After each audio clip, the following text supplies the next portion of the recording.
Μαμά μου, σ' αγαπώ.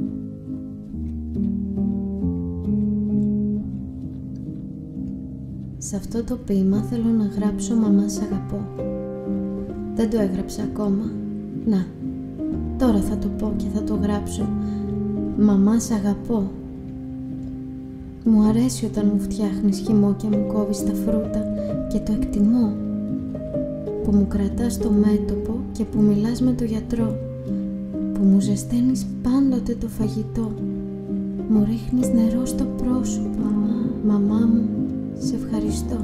Μαμά μου, εκτιμώ όταν το χέρι που πονά φροντίζει το κορίτσι που πονά. Σε έναν καιρό που ο υδράργυρος σπά και ο άνθρωπος σκάει. Εκτιμώ το χέρι που πονά κι ίσως οι μέρες να μην έχουν τη δροσιά των φρούτων, μαμά, αλλά και μια στιγμή γέλιο αρκεί για να ζεστάνει μια καρδιά που κρυώνει. Μαμά μου, σ' αγαπώ. Μου αρέσει όταν μου φτιάχνεις φυσικό χυμό και μου κόβεις τα φρούτα. Το εκτιμώ. Που μου κρατάς το μέρος, ζεσταίνεις πάντοτε το φαγητό. Που μου ζεσταίνεις πάντοτε. Μαμά μου, μαμά μου.